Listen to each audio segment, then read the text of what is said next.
Now it's not Center no more. This is gonna mess with me. Whatever. But yeah, we never did an intro.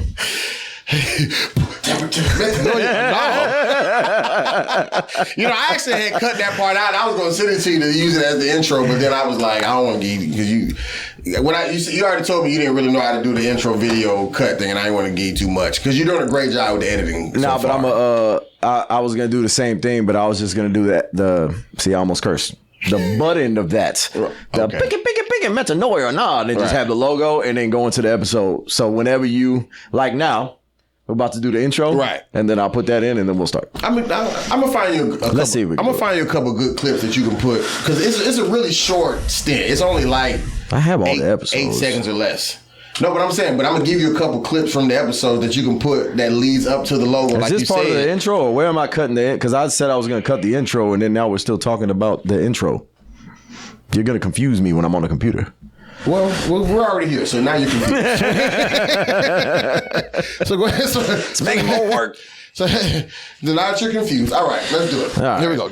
10, 9, 8, 7, 6, 5, 4, 3, 2, 1. Welcome, ladies and gentlemen, boys and girls, America. Do you smell?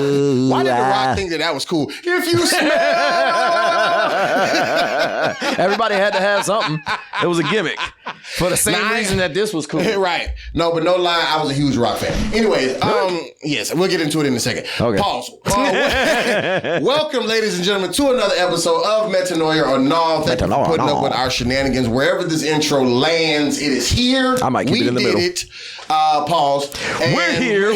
Can we say that? Is that a curse word? What? Nothing. I'm not going to do it. We're Parade, here. San Diego. We have Metanoia our approach to this podcast. We told you guys we're not going to be using profanity. Trying to. No, I'm not going to use it. I got students now. I told you that. I got kids who. I'm doing good so far. Yeah, no, they can see you cuss. They can't see me. Ain't no way I can show up to work and be like, Mr. Wilson said a bad word. Spell it.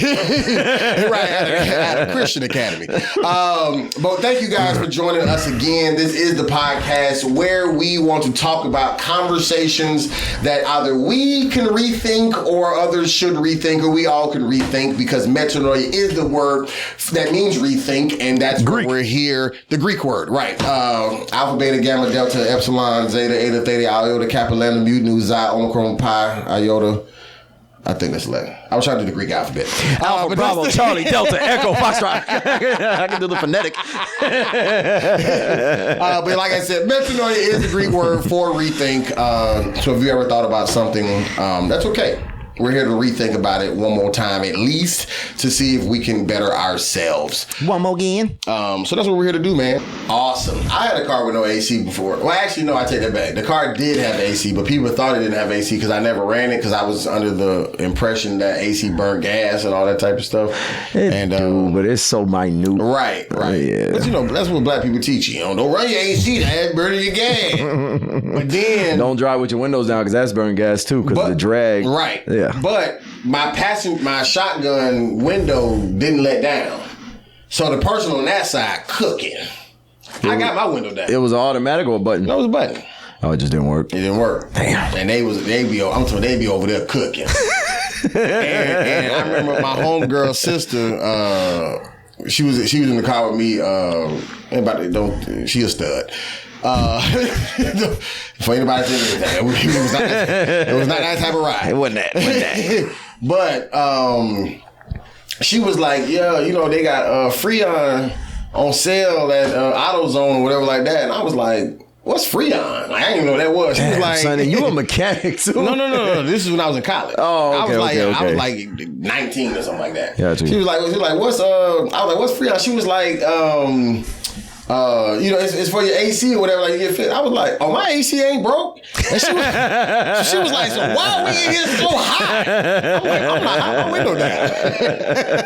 And that was when I first realized that people over there was cooking. I never realized that my passenger over there, because if you're in the backseat, you good. Windows down.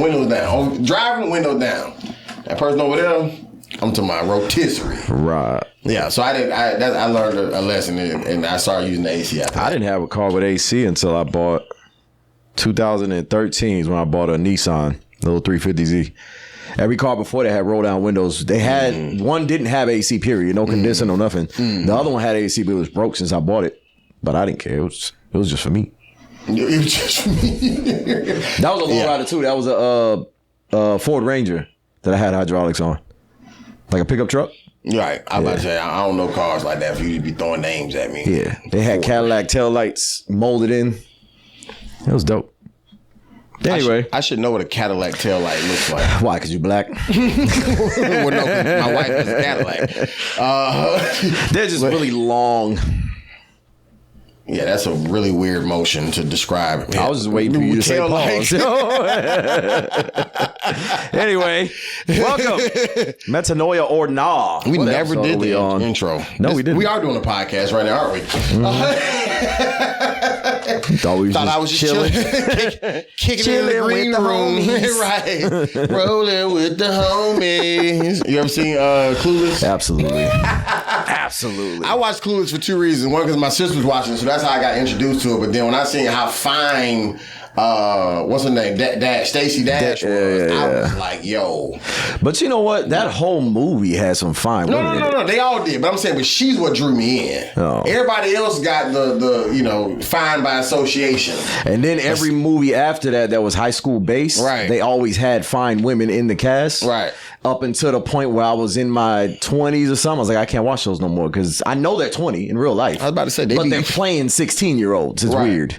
I just couldn't do it. This is what messed me up. And I know this. I said mess because we said we're not cussing on this podcast. We're not cursing no more. Right. So, well, I got to do it right. Okay. You okay? This what messed me up, okay? Trying not to curse. And I can give you a very specific situation, and we're gonna do the welcome and all that in 1 second. But I got to get this out. This is to your point about you can't watch those high school movies no more and all that. Okay, so one of my number one childhood crush when it came down to it, like child stars, was Kyla Pratt. Who's that? So she was on Love and Basketball. The younger Monica. She was. She had a sitcom with Flex Washington, One on One. She was the daughter. She's the voice of. I did not bring my laptop. Oh yeah. Okay, I know what Love and Basketball is. I left my laptop. My research laptop. But I know the young girl in Love and Basketball when she was the little girl. She was also Dr. Dolittle. As the younger daughter. Gotcha. But.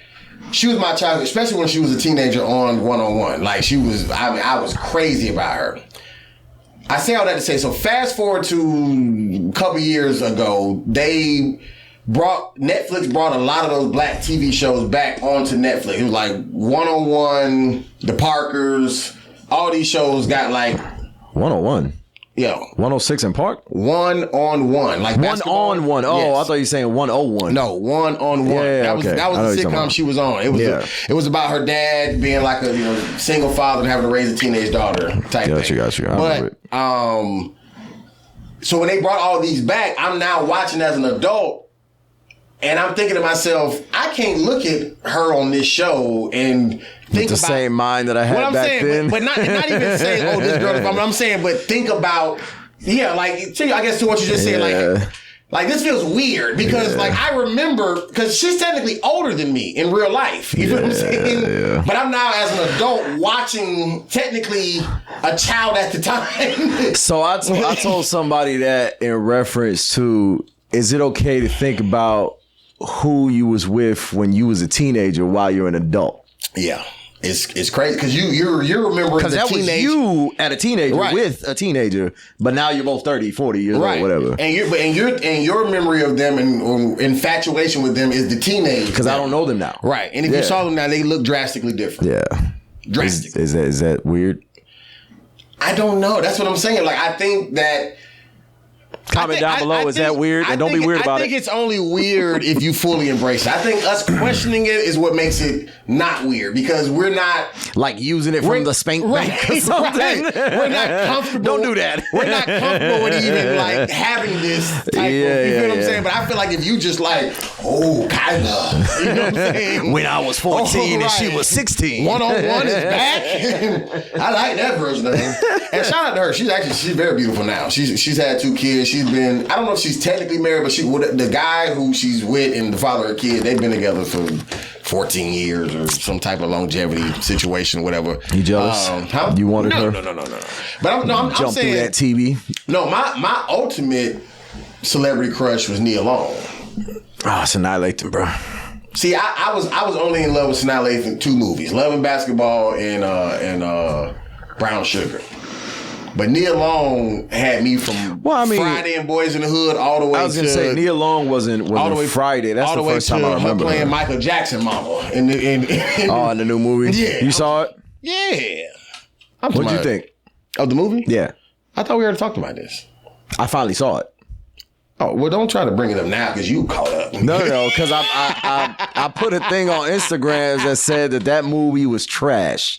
And people were in the comments. I agree, but most people were like, that's because you're not a fan.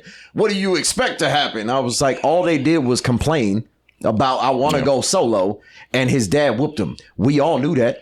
Yeah. Well, that was my same sentiment. I was like, I think they wasted a great performance by Jafar, the nephew. Yeah. With a story that we already know. Yeah. You feel all what I'm of saying? that could have been a documentary. Now, I think the only thing that's good about it is because they're already doing a part 2. So I guess the directors and producers are presenting it as it was always supposed to be an ongoing thing. This is just the first part. Now, if they do a part 2, I'm cool with that. Are they going to get into the controversial stuff that he was doing? Because that's what the family doesn't want to hear. For sure.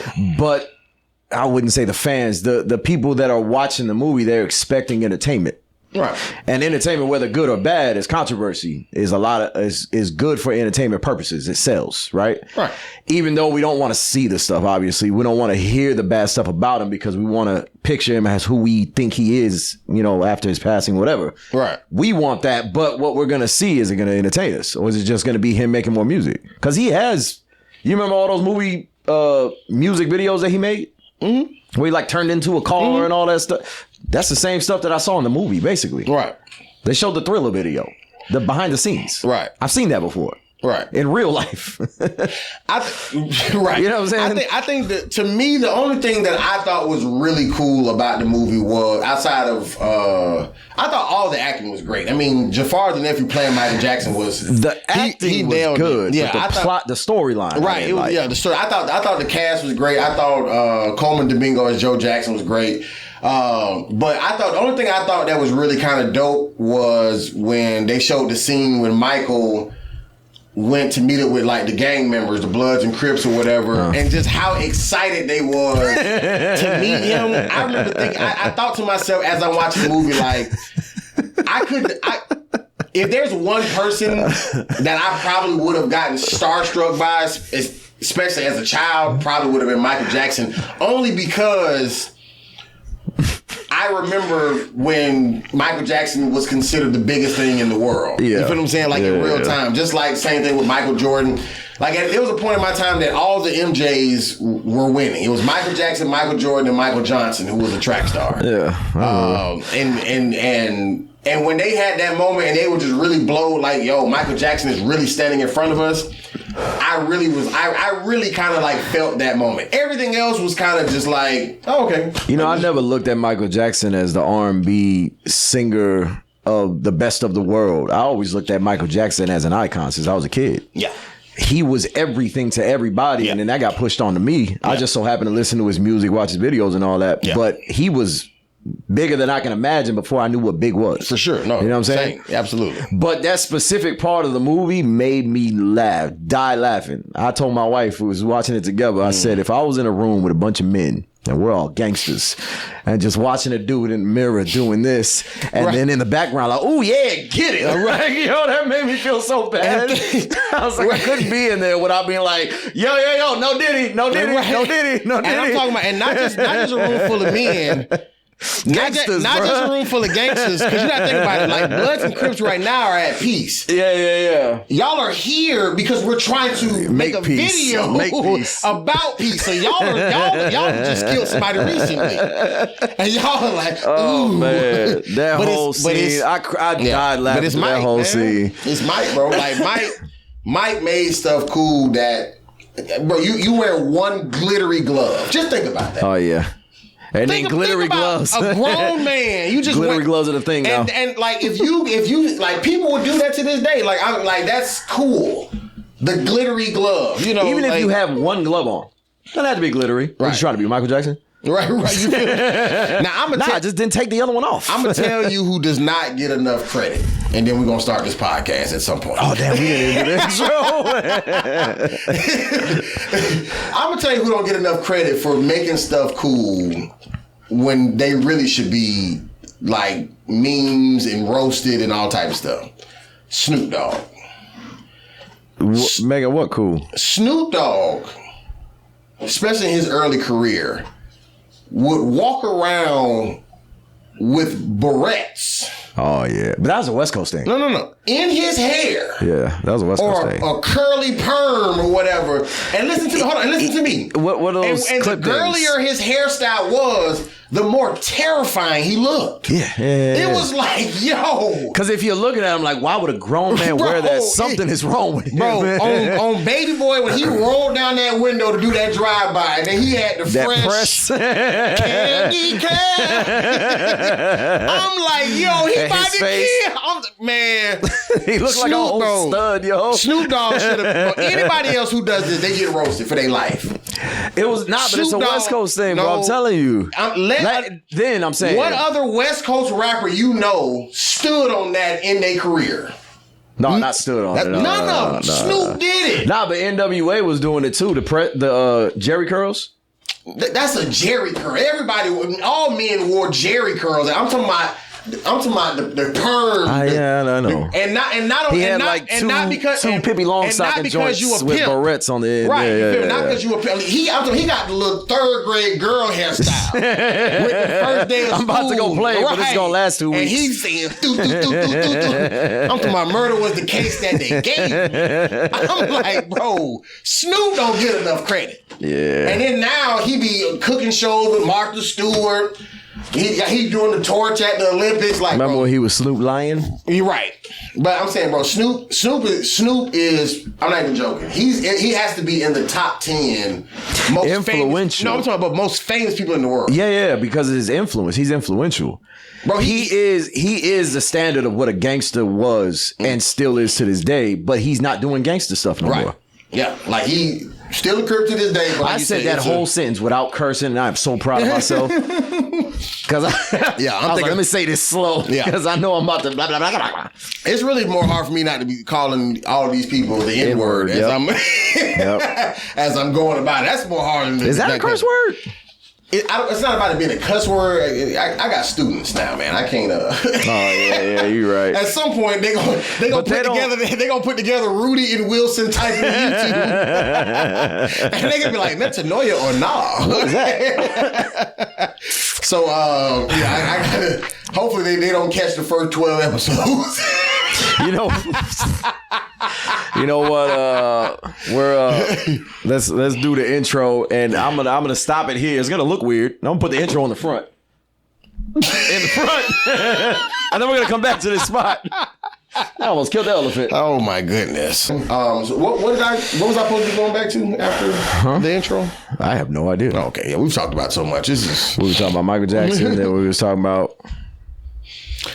Well, I just so everybody has an update because I don't know if we ever did. So I did choose the school job real quick. We did start school. We had our first week. It was great, but that's not what we're talking about today. So I'll get into it another time. Just giving you an update from us having a part 1 and 2 of my job. And I still have the same job.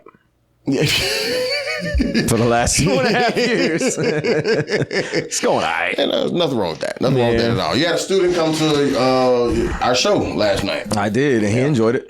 He really enjoyed it. His friend, the guy in the red shirt, he enjoyed himself a little bit too much. Yeah. Oh, that was your homeboy. He got a little personable.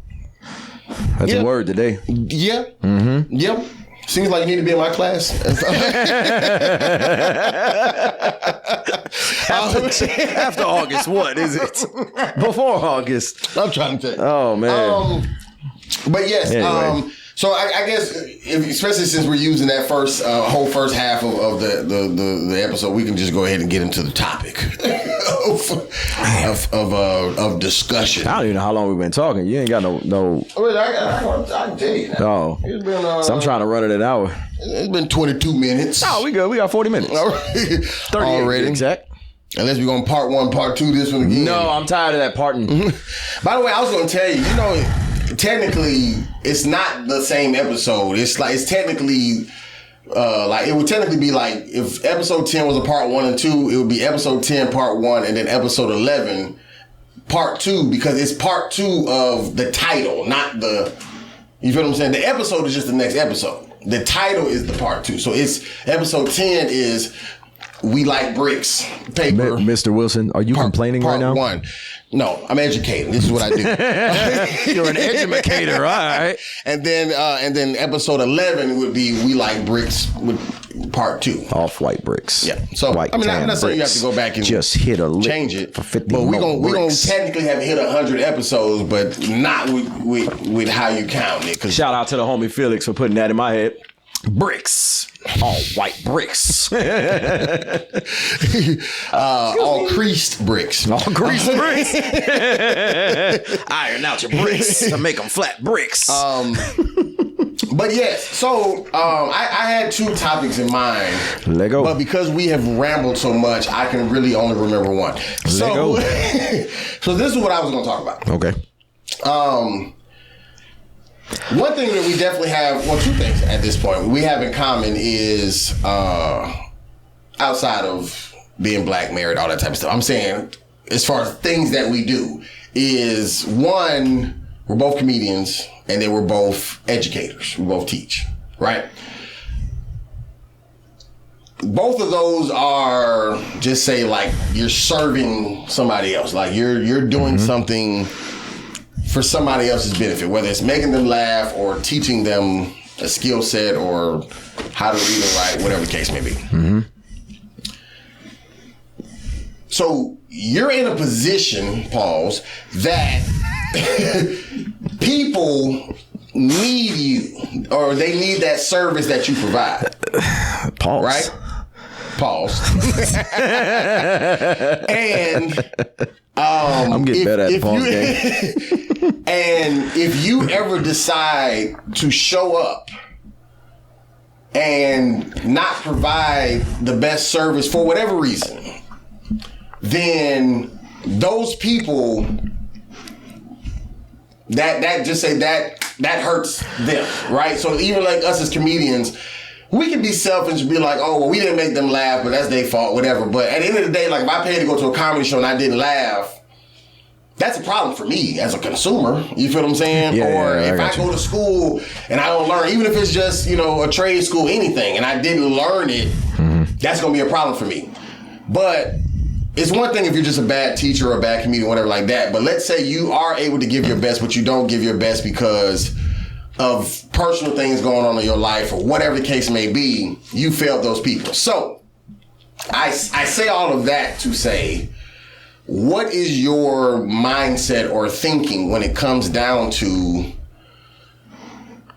just say, worrying about other people's problems versus your own? And it doesn't have to be a life or death thing, but even like for me, like, maybe 2 weeks or so ago, my cousin, who's my first cousin, his son, 13 years old, killed in a car accident. On some, like, parked at a red light and a truck, like, slammed into the back of them. And, like, because the truck was towing 2 other trucks, like, the pressure of it, like, it crushed the back seat where they were in. So like the driver was injured real bad but survived, but the two that was in the back seat, they didn't make it. Yeah. And both of them teenagers. You feel what I'm saying? So like, this is like a devastating thing. You know, this is like my auntie, this is her grandson. My cousin, this is his son. You feel what I'm saying? And these are family members I've known my whole life. You know, who I got a relationship my whole life. But if I show up to a comedy show and make the show about that, them people don't want to hear, you know what I'm saying? They don't care about it. You feel what I'm saying? If I show up to school. Well, I mean, with any aspect of life, you got to be able to differentiate with specific things. This is the crowd that I'm at. This is what I have to do for this crowd. Right. Then when you go home, this is the crowd that I'm at. This is what I have to do for this crowd. I got to be dad at home. Right. I don't got to be dad in the street. I can just be me. Right. I can still be me at home. You know what I mean? But I do have kids that are watching me. So there's certain things I can't do because they're looking. Certain things I can't say. Certain conversations we can't have. I can't have certain conversations with my students. I'm not going to tell them about what me and my wife did last night. That's weird. Right. You know what I mean? Those conversations we can't have. Those are my students. We're going to talk about learning. And that's about it. You know what I'm saying? Right. So that's how you would differentiate that. But I'm saying, but there's also a difference between having to be dad, because dad, these are human beings that you know. Your blood is in them. I'm talking about strangers. That people sitting in the audience, you ain't their daddy. You feel what I'm saying? So like, let's say like, okay, same. You know, I'm getting on stage. I'm dealing with the news of losing a family member, right? If I'm a father, I do have to suppress that and still father my kids. But do I have to suppress that and entertain strangers? Yes. Is what I'm saying. Yes. Why?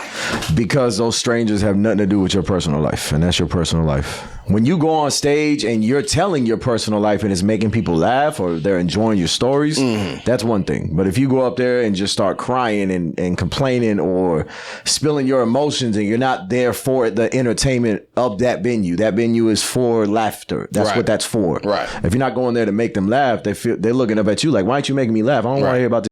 Right. Sorry that it happened to you, but I don't want to hear about that. I came here to laugh. You cussed, by the way. Huh? Oh, I did. I know. See? You got to bleep it your out. fault. I'll find it. But if I don't find it, kids, don't listen to me. But yeah, so something like that. If I come to a venue to learn about this specific novel that I'm about to buy, I'm there to have the author read this novel to me, tell me about the novel. And then he goes into telling me about the new house he just bought. I don't want to hear about that. I want to hear about the novel. That's what I came for. You know what I mean? So either me in the crowd, hey, I came here for this, or I could just be quiet, be upset, leave. I spent my money for no reason. Go on Reddit, or not Reddit. What is it? Reviews? Google reviews. Don't go to this place because they don't know what they're doing. I went there to laugh, and he had me crying, and I went home and hugged my kids, and yeah, that's no. What do you feel about it's been a lot of recent specials like that. Like Jamie Foxx had an emotional special. Monique's last special, like she came out the closet gay. Jamie Foxx was talking about when he almost died. Gerard Carmichael came out as gay.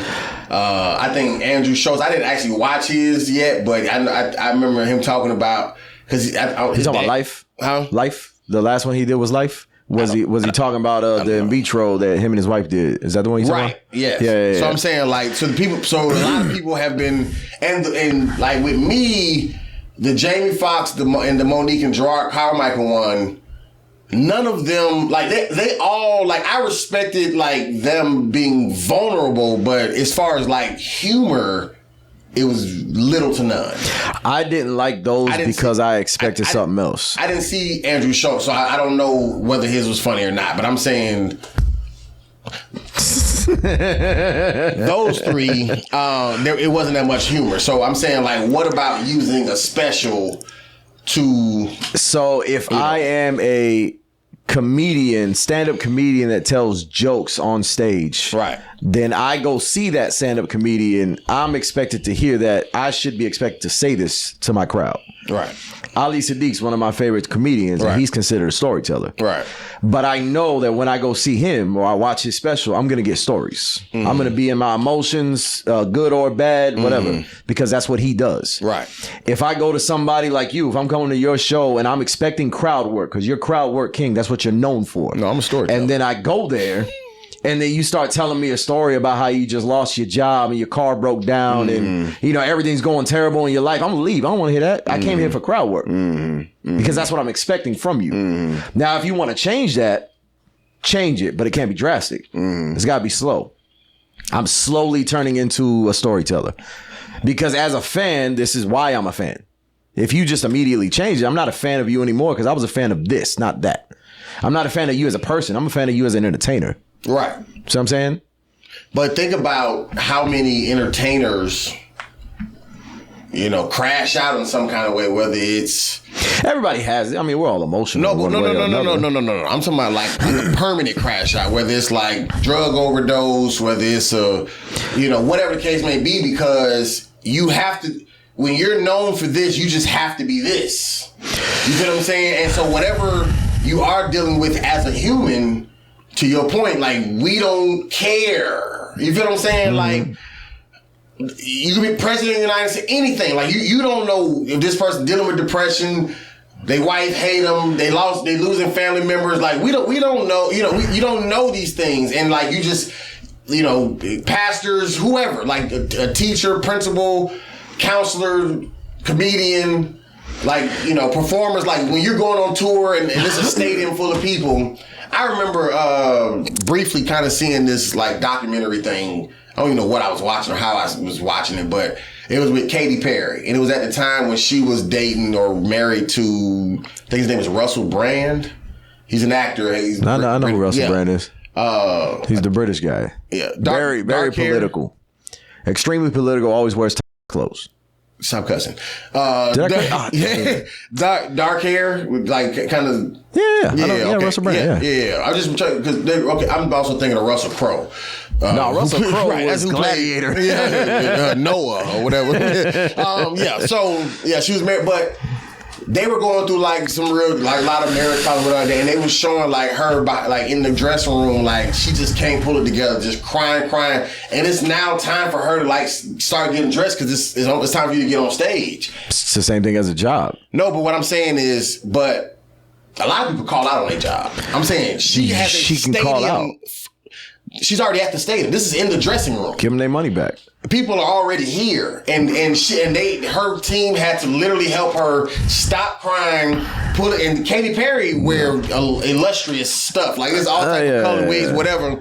And she got it together, went out there, did the show, and after the show went back to the dressing room. No, absolutely. But not. I'm saying so that's what I'm asking when I'm saying mental health is important, not just for me, it's for everybody around me. But if I'm not good, nobody else is good. But that's what I was asking earlier when I'm saying so when you have stuff going on in your own life, but your job is to make people laugh or to teach or whatever it is, what is the balance when it comes down to still showing up for the people who are counting on you because they're counting on you because they're going through something. A lot of people who want to laugh, they're not just comedy fans. They need a reason to laugh. Mm-hmm. You feel what I'm saying? Because there's so much dark stuff going on. So they're depending on you, but you got your own stuff that you need to depend on somebody else for. You feel what I'm saying? And I'm saying, what is that balance of worrying about yourself versus worrying about the people who are depending on you? That's where you find that balance in yourself, though. Can I do this without putting my personal life into it?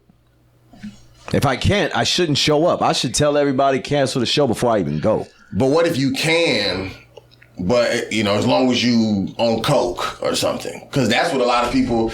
Whitney Houston. Well, I mean, everybody uses some kind of substance to cope. Most of the time, people use some kind of substance to cope, and when they do, that substance takes over them, which is never a good thing. You know what I'm saying? A lot of people would do a drug because they want to get away, step away from reality. Right. And then when they step away from reality, that becomes their reality. But have you ever seen the Whitney Houston biopic? Yeah. I Want to Dance with Somebody? The movie. But I'm saying, there's a couple of Whitney Houston movies. I'm talking about this specific one, the latest one that came out. She when she was in the characters, they had a scene in the movie where she was talking to Clive Davis, and he was telling her like she really needs to go to rehab and get help because her drug usage had gotten so bad. But she told him, she was like, some of your most favorite performances of mine, where I sung better than anybody in the world, I was high. Because she was in her alternate reality, which is now her current reality. But what I'm saying is, but Whitney and just like anybody else, because you're a human being, you have real life problems. Mm-hmm. But your job is to set other people free. This is why you need therapy. But therapy wasn't that popular back then. But I'm just saying that's either substance, something to get you away from reality, or therapy. Because if you don't talk about your problems, they're gonna sit. I'm a spoken testament to that. I didn't want to talk about problems, so I drank alcohol. Right. And then the alcohol became who I was. Right. It was me every single day I was drunk. Right. But then when I got off all the alcohol, slowly but surely, all that stuff started coming back. All the stuff that I tried to suppress and forget. Right. And when it was coming back, while it's coming back, it's putting me in a state of further depression. Right. First thing I want to do is pick up a bottle. But sure. I don't want to go back to that. For sure. The only other thing I can do is therapy. Right. And with therapy, the only way that it works is if you talk. And I hate talking to people about my problems. For sure. So when I'm in with a therapist and the therapist asks me, how are you feeling today? I'm fine. Mm-hmm. No, how are you really feeling today? I said, I'm fine. Mm-hmm. Well, if you're not going to talk to me, I can't help you. You see what I'm saying? Yeah. So at that point, if I was an entertainer back then, if I started comedy back then, it would have been difficult for me to put down the bottle because that's the way that I could suppress. Right. You know what I'm saying? I put down the bottle way before comedy, so it's easy for me to do it now. Right. If I go on stage and I had a bad day, I can just flip the switch. Let me go up here, entertain right quick, flip the switch back. Let me go back home to figure out why I had a bad day or whatever. Do you see what I'm saying? I do. If you cannot do that, which a lot of entertainers can't because they feel so pressed. Mm. Being an entertainer is difficult. It is. You always have to be either. That's why I tell a lot of people always be the person you are, so you never have to be different. Mm. Because if you're in an entertainment business where you're this character, your personality, and then as soon as you're off the camera, you're a completely different person. Now you have to be that person, but when people see you, they see what's on TV, not this. For sure. So somebody like Adam Sandler, he's the same guy behind him, in front of the camera, no matter what. He's always him. Mm-hmm. So he doesn't have to pretend to be nobody. Mm-hmm. So when people see him and he's dressed funky or whatever, they're just like, look, it's Adam Sandler, but that's him. Mm-hmm. He's being the same guy that he would be behind the camera. Mm-hmm. He's just reading a script. That's the only difference. Mm-hmm. But if you're somebody that's like a rock star, they're always drinking or doing drugs, which is, back in the 80s and 90s was normal. Mm-hmm. They get on stage and they're high as hell. Right. They can't help but to be high up there because that's the best way that they entertain. Then they get off the stage. Now they have lives. They have kids. They have wives. They have girlfriends, whatever. They have to be a different person, but they can't be that person. They go right back to the drugs. And then now that's the person that they are. Always on drugs no matter what. Off or on camera, off or on stage. So as you were talking, I thought about something. I actually disagree with you on one thing. What's that? Adam Sandler is actually very different on camera than off camera. Not in like a bad way. I'm saying I've seen Adam Sandler even in interviews. He's a really like kind of awkward acting person. But when he's in character on a movie, like it's really good. You know what I'm saying? Like I believe that character, but his because and like I say, I'm not saying that he when people meet him in person, they're disappointed because he's not the water boy. I'm saying like yeah, that's what I'm saying. He's a goofy guy though, and he lives his life how he wants. For sure, he doesn't try to be. No, right. No, that's what I'm saying. Like I get what you're saying. I'm saying, but I guess even more or less giving him props as far as. He flips a switch when it comes down to playing characters. Because I've even seen him be even more like a confident ladies man on camera. But like his demeanor off camera, bro, like he kind of gives off like a only my wife likes me type of weirdness. You know what I'm saying? Like if I wasn't this rich, I probably wouldn't get attention type of thing. That's what his regular personality gives off versus on camera. Very confident, leading man. You know what I'm saying? Very. Well, I've seen, I haven't met him in person, but I'm saying when I've seen him on like TMZs or something like that, and people approach him, he's, hey, how you guys doing? Yeah, I'll sign some. Hey, how you doing? Nice to meet you. Whatever. Right. Great. He's guy. Always just for sure. He's a calm person for sure. That's what I'm saying. When he's on behind the camera, he has to be playing a character. He's reading from the script. He's good at that. Right. But he's still him. Right. And we know that he's an actor versus like, that's why I always tell people who are on reality shows, you pick the worst career because you're playing a character with your real name. Like, as you. So like, even if you only did this for clicks and likes, I really hate you. But eventually you got to turn into that person. You do it so much on reality TV that when you get off behind that camera, you're still that person. No, that's what I'm saying. Because you're doing it as you. You're not, we don't, like, it's like your name is Brittany in real life, but you're playing Tina on the show. Even if sometimes, you know, people can't separate the character or whatever, I still know it's a character. You feel what I'm saying? But like, when you Brittany and then you on Love and Hip Hop or whatever as Brittany, I hate you as Brittany. You feel what I'm saying? Like, so it's reality TV is crazy. But the best example on the opposite side of that would be, you know, Jim Carrey, obviously. Would be Jim Carrey to me. Off camera, he is completely different than what you would think anything he does in front of the camera. For sure. He is wild off camera. In a good or bad way, depending on how you see it. Right. See what I'm saying? Yeah. He speaks his mind. He don't care. Yeah. Jim Carrey's the GOAT. He's one of them. Yeah. What I was about to say. So, go ahead. I was going to ask you, how would you, being that now you're a teacher, if something were to happen at home, how can you go into your classroom and just shut that off? Now I'm a teacher. Shut the teacher off. Now I'm back home. So for me, I probably wouldn't be able to accurately answer that question without, like, because our first week of school just happened. So it is almost mind blowing to me how consumed your mind is when you have 19 kids in front of you. Like, all these teachers who, like, you know, the first, like, before school started, we had a week of, like, the teachers just coming in, we planning, setting up classes and whatever like that. And so, like, I'm building a rapport with these people. And it's like this last week of school, I have forgotten that they were there. The teachers or the kids? The teachers. Oh. You feel what I'm saying? Because I now have these kids in front of me, and I have like a para-professional, which is like not really a co-teacher. It's like, I mean, I guess she's supposed to be a co-teacher, but she really is like help. Like, she does a lot of like filing stuff for me, putting the kids' photos together. Yeah, but we're both supposed to be able to stand in front of the class and teach, but I pretty much is the only person teaching my class. I don't know what everybody else's paras are doing, but you have that extra person in the classroom. So, but like a kid will be sitting right next to her. Called me from way across the room. She won't even help. And asked me to go to the bathroom. And I'm like, Miss Howard is sitting right here. And they look over and be like, oh.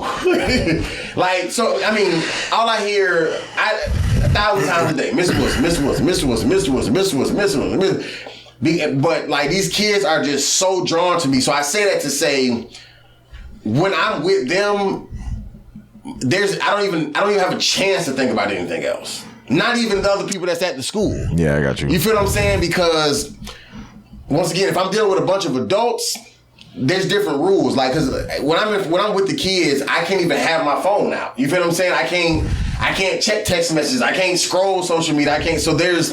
Give them a test. Huh? Give them a test. No. But I'm saying, but even while they're testing, I have to be walking around.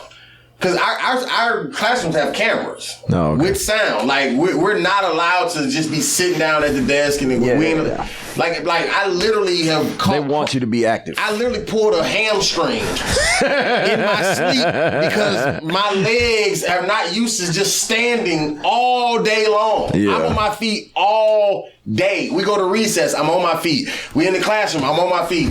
We in the cafeteria, I can barely sit down and eat because as soon as I try to sit down, Mr. Wilson, as soon as they coming over to me, can I do this? Can I? I'm like, I'm just trying to finish this little bag of chips. I ain't even ready for lunch. I'm just trying to finish this one bag of chips, guys. Can I? But that's another thing too. You're with children, you're with little kids, and that's what I'm saying. But if I was teaching adults, there's way more downtime. If I pulled out my phone in front of y'all or whatever, it wouldn't really matter. So.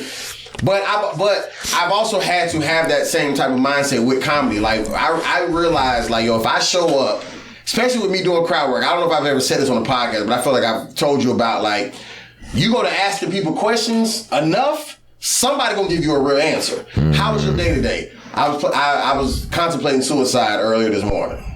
This was a real response somebody gave me. It was not joking. And nobody in the room laughed. This was a very serious. What'd you say? Were you losing your sight, losing your mind? Wish somebody would tell you you're fine? Limp Bizkit, not a fan? All right, continue. Yeah, I've never listened to a Limp Bizkit song in my life. I don't even think that's Limp Bizkit. Not knowingly, at least. But no, like so. Is that Limp Bizkit? But what I'm getting at is those type of situations, or even like another situation I was at, because that was at 7th and Grove when that happened. I was at Joy Bar and had this real fun interaction with like this family. Real funny. I mean, just like it was like a room shaker type of situation. And they came to me after the show and was like, no, actually I found out during the show that because one girl, that's how I started messing with them in the first place. She was like looking at her phone.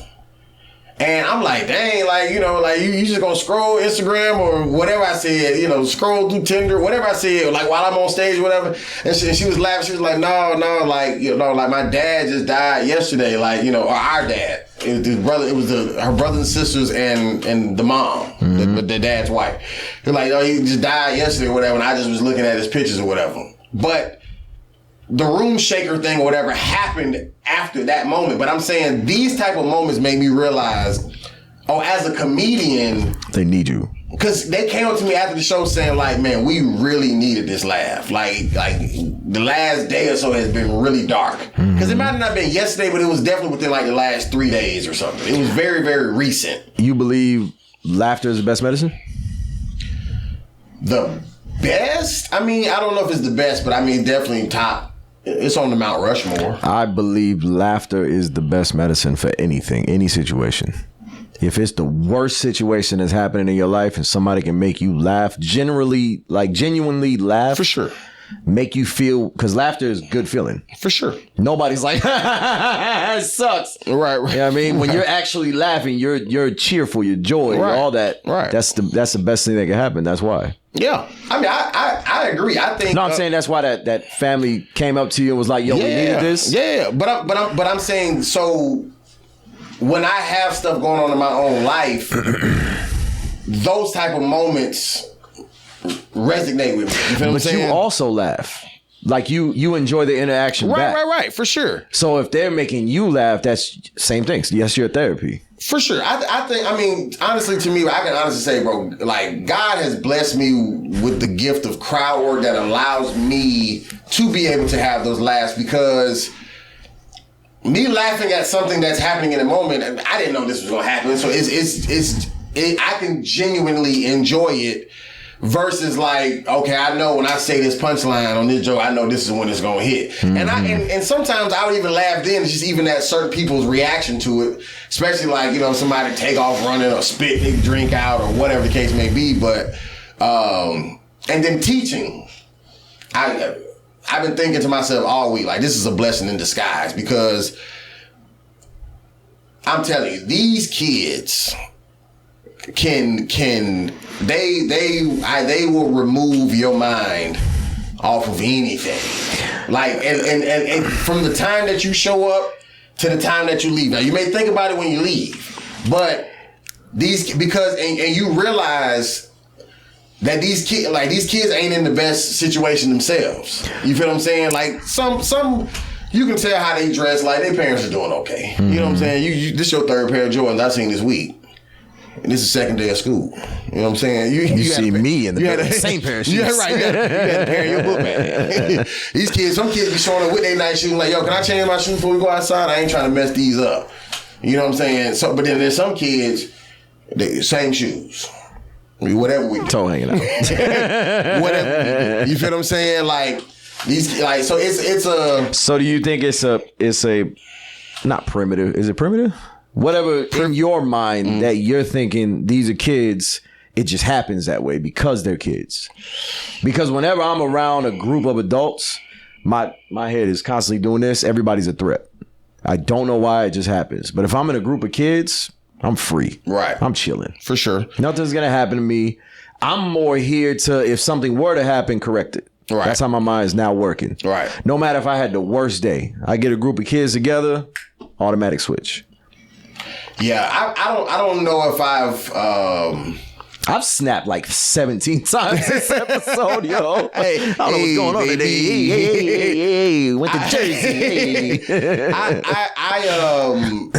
It could be because it's kids. I mean, I guess I've never really like taught a class full of adults anything, but I mean, even like, you know, if somebody die in your family, like when all the rest of the family show up and come together, like it kind of helps take it off your mind. I mean, doing anything that can relieve your mind of whatever your worries is helps. But for me, I think what's important about these kids, just say now being in my life, is like with comedy,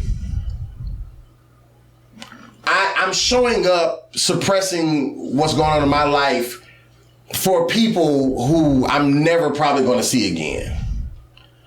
These kids going to be here tomorrow and the next day and the next day and the next day. And so I know and understand that, yes, God gave me this job to make an impact in their lives.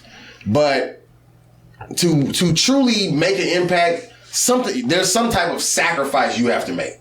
There's some type of just, you know, what the Bible calls like dying to your flesh. Like you have to die so that a different version of you can live. You feel what I'm saying? Like a caterpillar goes in a butterfly or something like that. I mean, to a certain degree, like me being, so, you know, I used to, my Instagram handle used to even be like willy-nilly. Like I used to even put like willy-nilly Wonka or something like that, because, you know, willy-nilly just means like you just off the cuff. I know what it means. You feel what I'm saying? Off the you cuff, definitely baby. shouldn't have that.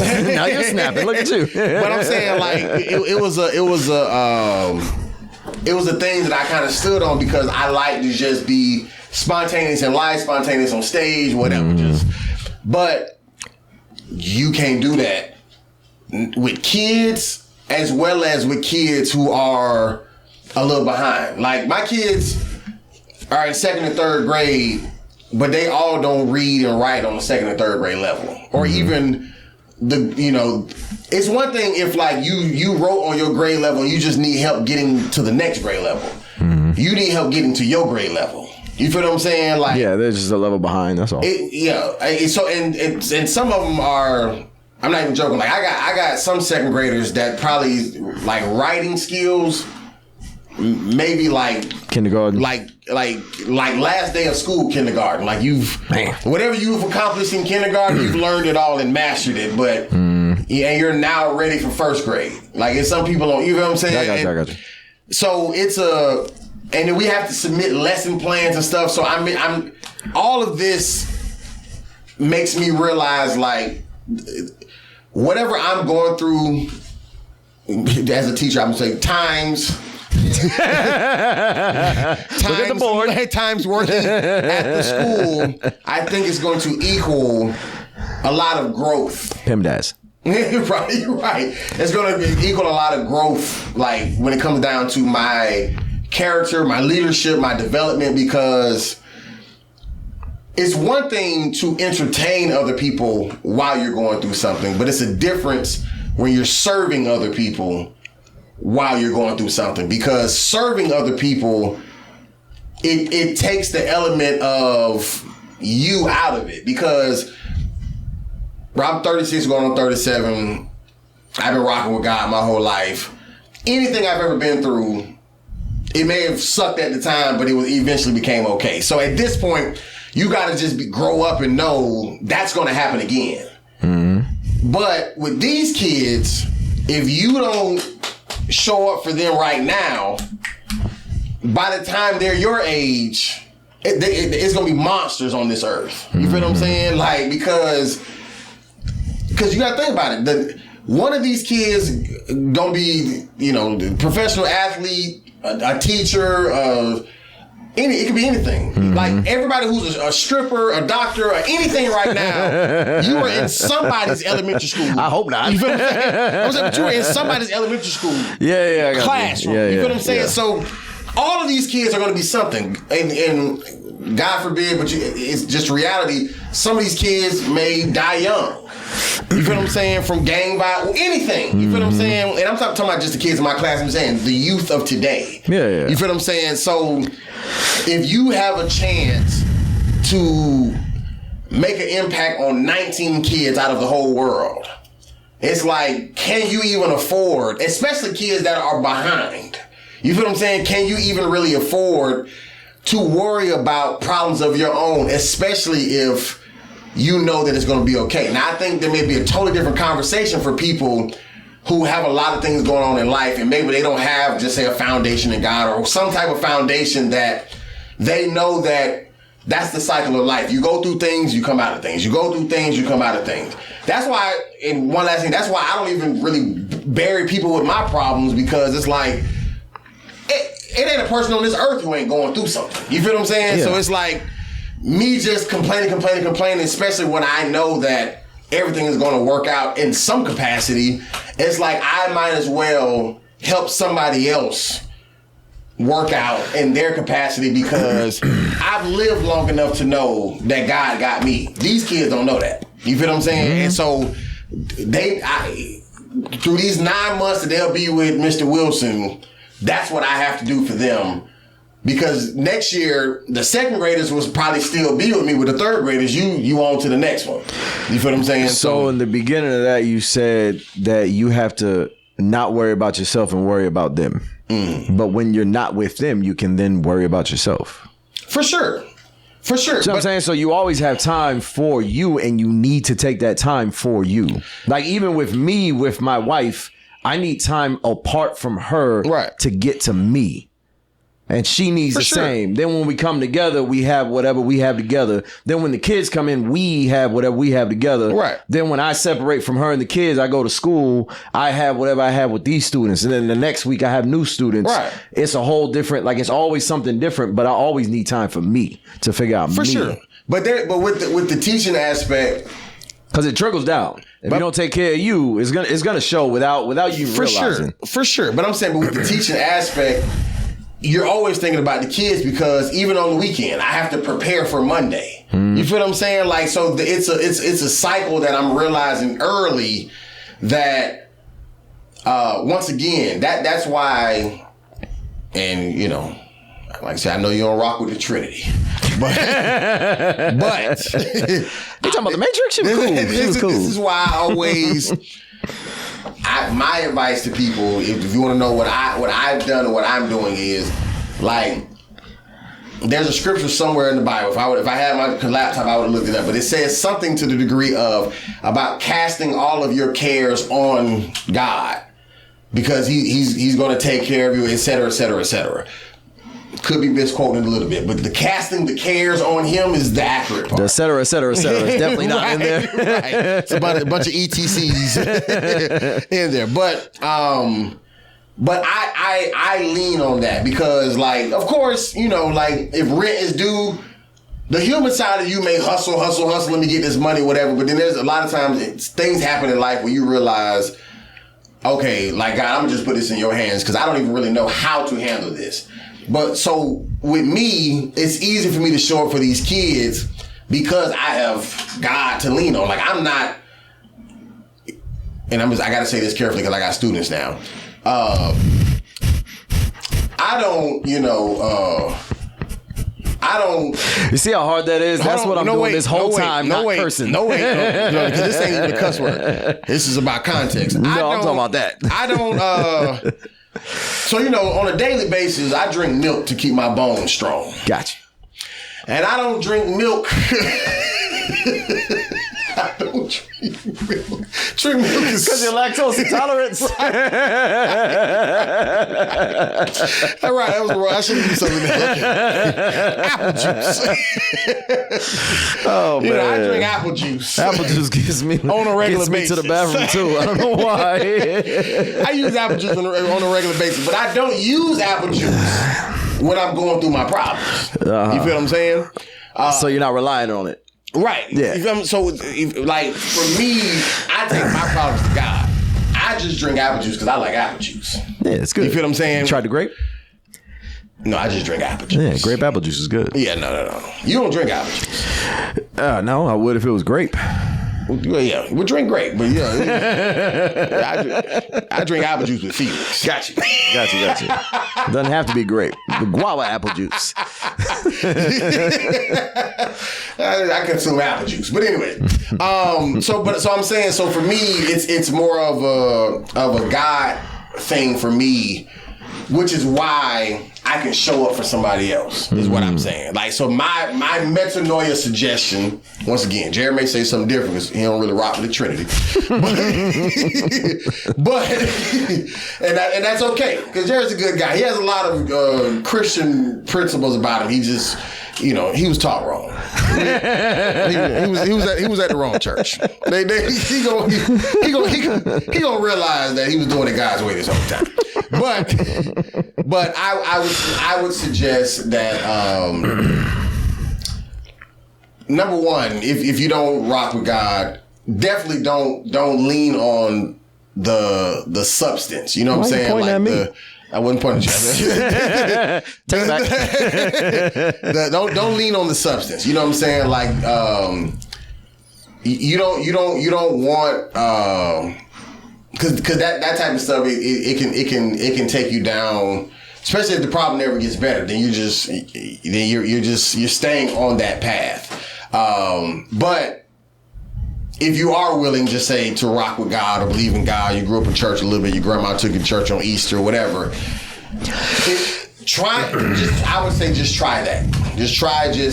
I'm not gonna worry about this, God. If you're as real as you say you are, I need you to prove it in this moment, because I don't know what to do. And then the people that are depending on you, go service them, because God honors, believe it or not, when you are servicing other people. There's not a leader in the world who doesn't have their own problems, but there's people who are counting on you. And if you're trusted with that position, pause, you have to show up. Now, do you have to show up for yourself? Absolutely. Do you have to go to the gym to make sure that you're fit, eat the right things to make sure that you're healthy, go to the therapist to make sure that your mind's right? Yes, and yes. But if something may happen that morning, big argument, whatever the case may be, car problems, whatever the case may be, if your job or your assignment or your calling in life or whatever it is to show up, then you have to show up. And if you're, to Jared's point earlier, if you're not in a position, pause, to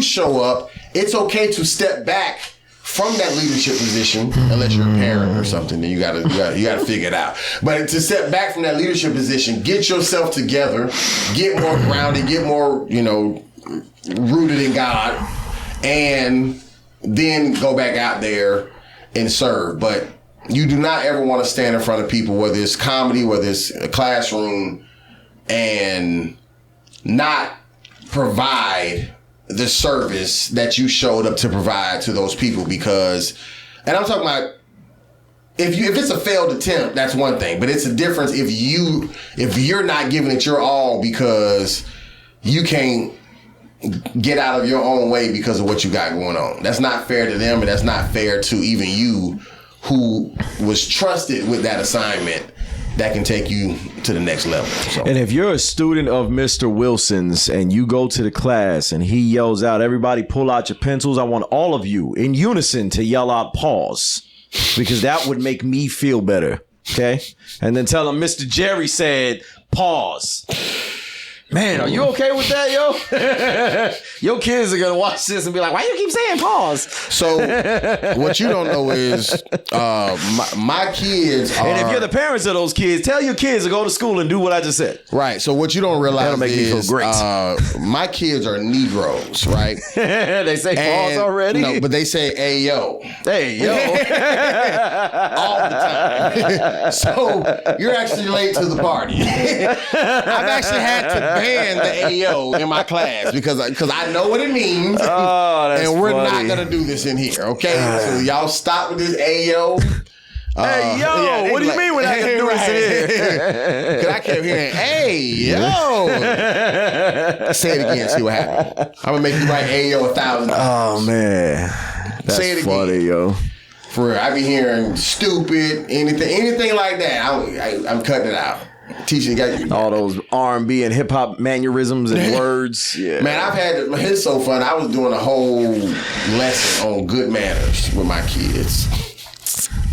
I'm talking about role playing. Got 2 kids coming up at a time. Okay, I'm giving them scenarios. I'm gonna walk to the side. All right, I want you to go over there and hand them this book, right? And just see what they do. And you hand them the book, and they don't say thank you. Okay, everybody raise your hand. Was that good manners or bad manners? That was bad manners. They didn't say thank you and blah, blah, blah, blah. In the midst of while this is going on, I hear somebody say, "Shut up, stupid! Get out my way!" Also, what do y'all think about that? How you gonna be rude to each other while I'm teaching y'all? Oh man! In the middle of the good manners lesson. So that's what I'm dealing with. But no, I seriously, I love them kids to death already. Like I like my class. Like. A lot of other teachers at that school, but kids are hold on 1 second. Listen to me. Then there's not a lot of classes. Mm-hmm. There's a kindergarten, 1st grade. There's a 2nd and 3rd grade, which is mine. There's a 4th and 5th grade. Then there's a 6th and a 7th. 6 and 7 is separate. 5. And it's 20 or 19. A lot of I don't really even know any other teacher that can say that they actually like love their class. Like. A lot of these teachers I be seeing, they be looking stressed at the end of the day. Your kids make you laugh? Yeah, sometimes. That's why. Yeah. Because you are taking in, obviously they need to learn, so you're there to teach, but you're also taking in their sarcasm as laughter and then correcting it. But I also get that from the other kids, because like... That's what I'm saying, but you take in things as humor and then correct it if you need to. For sure. But as opposed to an educator, right, they're taking it in as, hey, you're doing wrong. Right. Yeah. No, for sure. Like but I'm saying even like it's crazy. Like, I don't know what it is that God put on me that kids like are just drawn to me. Even in other people's classes, like they always want to like speak to me, ask me for something. Like, your teacher's right there. I'm not even your teacher. Why are you asking me to take you to the bathroom? You got that look. Like, but even just watching these other kids, like. One girl, I don't even know how old she is. She was, they got like a little play kitchen in the kindergarten thing, and she was like, "Oh, I know how to cook because my daddy worked in culinary." I'm like, how you even know that? That's cute. My daddy worked in culinary. You gonna be the teacher at the end of the school. Who was your favorite teacher? Mr. Wilson. I don't even know you, kid. How am I your favorite? No, I really do. I like the school. I like the staff. I like the principal. Like, and he really gave me a chance. Like, nothing about my resume says hire this guy as a school teacher. Nothing. Like, work with kids. Well, yes. you got PK in your resume? No. No, I was just saying, because I didn't know some people like that because it's a Christian school. No, I'm a preacher's kid, but can you teach? No, I can't read or write, but my daddy preaches. I can recite the scripture, like the book of Eli. No, but I did tell him about the whole 6-minute phone call thing. I told him, like, yo, Indeed sent me the message, I messaged you, you called me in 6 minutes. Mm-hmm. Like, so I knew this is where God wanted me to be for sure, which is why even when I had the job dilemma, this school was never an option as far as not doing. Never. I got you. Never. Seems like you made the right choice. No, definitely. And because of, especially because I work the school day and then I also work after school. And I've gotten, just say, a significant enough raise in my overall annual salary added to it. After school. At that school? At the same school. Because I was already looking for like after school programs to work in St. Pete. But then when I found out we had after school and I could make more money just from doing it, I'm like, with same kids, same building. Is it like till their parents get off work, pick them up type of aftercare? Yeah, so it lasts till 6 o'clock at the latest. But this whole week, most kids have been gone 5:35, 45, something like that.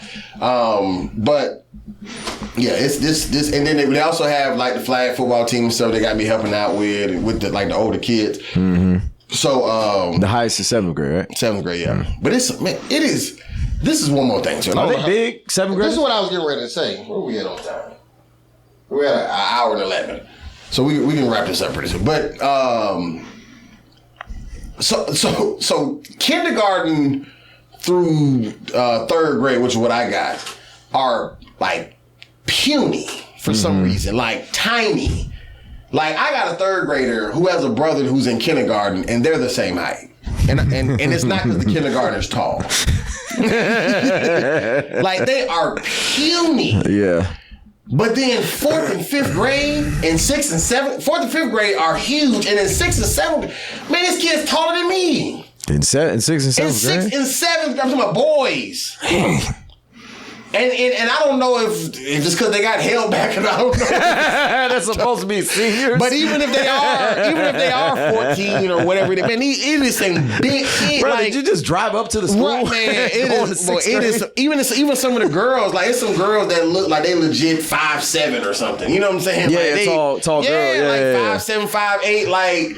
It is. I'm like, man. I'm like, what are these big? Are these? Do we have high school here? Like, this is some big kid. But like I said, the lower kids, man, they are so little. They are so little. little. They all gonna hit that growth spurt next year. Everybody down there. It's all like, hey, how you? Good morning. How you? It's all. That's everybody's funny. down here.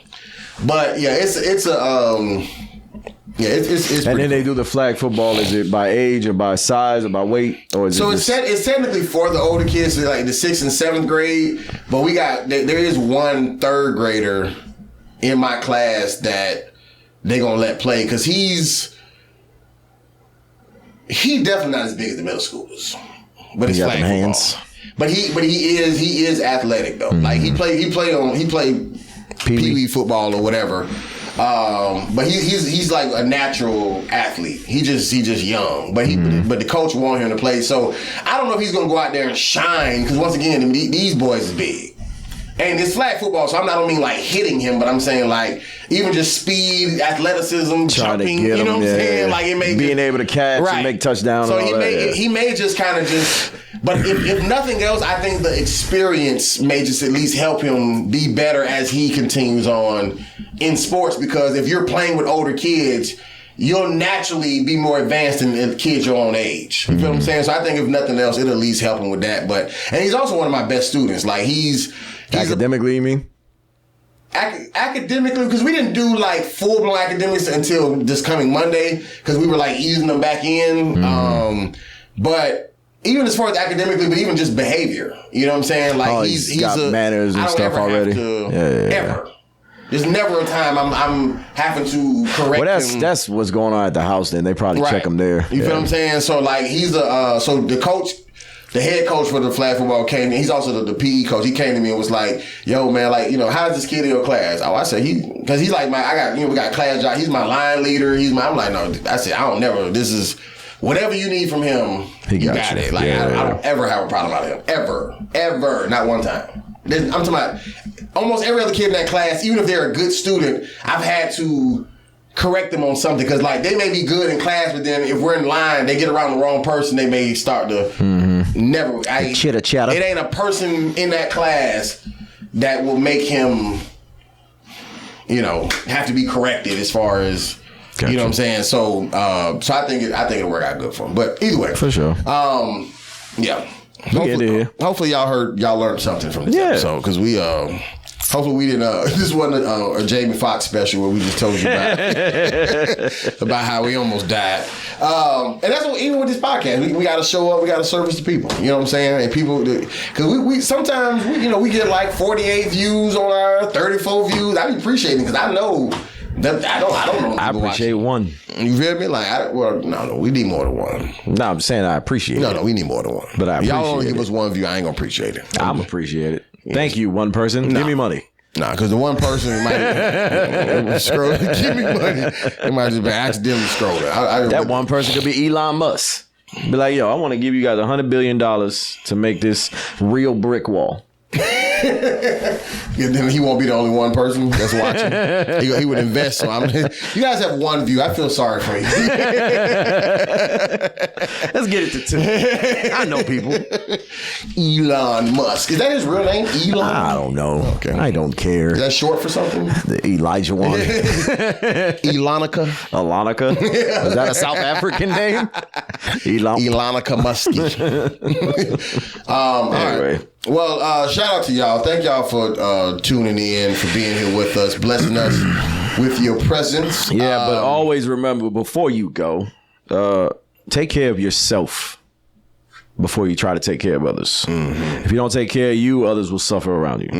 Mainly family, friends, people that are immediately in your life, but also external. So his class. If he's doing bad, his class will do bad. If I'm doing bad, my class will do bad. Take care of yourself. Mentally, physically, spiritually. Eat pizza, but not all day, every day, because it's bad for you. I don't know why I put that at the end. Pizza instead of apple juice. I just thought of pepperonis. I don't know why. We should order pizza today. I had a bag of pepperonis earlier. You want pizza? I'm grilling. Pizza? Meat. I almost said the N-word. Yeah, I have to bleep it out. Yeah, let me get a pizza on the way to your house.